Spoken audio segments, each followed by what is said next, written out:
أستحلفكم براض شنيشل الذي لا تفوزون معه في مباراة إلا بالدفرات. يا صراحة الشباب دول ما يفيدون. أرجع عدنان الدجال، أرجع سيف سعيد، أرجع أحمد رابي، ذولا رجعهم ذولا الزلم الخشنة. شنو جايبين لي أطفال ما يعرفون؟ يعني صراحة أنا ما أريد أسيب، يعني صراحة ذولا يعني على عبد الزهرة ما يفيدك؟ يا أخي على وين على يونس محمود؟ يونس إي صح، يونس احنا نسميه يعني يونس محمود احنا نسميه كاس آسيا. أنا حاجيك احنا نسميه يونس الهارف الذيب. يعني احنا يونس يونس يعني لا زين ومرتب. لا الشباب كلهم ما نكر. لا مثل هسه على عبد الزهره ومثنى ذولا احنا يعني وين صاروا العراقيه يعني شباب بالشعر يا اخي شباب. هاي بعد انت المدرب جايبين مدرب اجنبي طبوا ب 11 لاعب. شنو 11 لاعب؟ يا اخي هي موضه عندنا احنا. شنو موضه؟ يعني كل الشباب اخي شنو عوف الشعر هسه عاجبك على المدرب لا تقلب روح مع الوالد.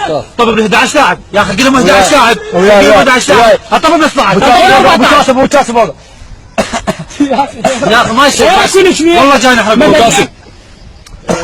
يا اخي والله يا صراحه خرقان طب لك 15 لاعب طب بال 14 جولتشي انا اخلي بالجول جولتشي مو جولتشي واحد عمي احنا حديقه هالقد مخلي 4 حراس 4 حراس بحديقه حديقه كبيره بس هاي اليابان غوله اليابان غوله باكر يا اخي الباسات هاي شركات ماركه الباسات ماركه الريس سراويل حوالي 6 نوع لا الريس سراويل احنا بجايين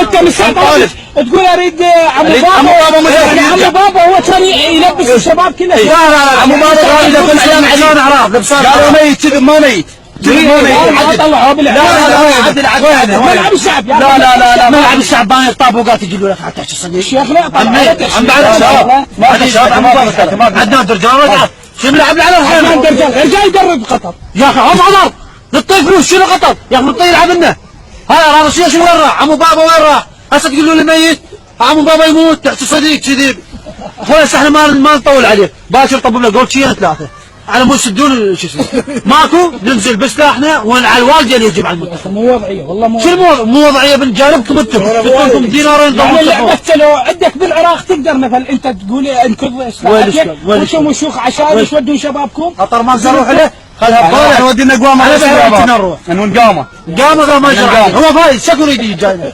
واشترالين ترى كيكي اشترال ما تقدر نلعب لهم سمو احنا بس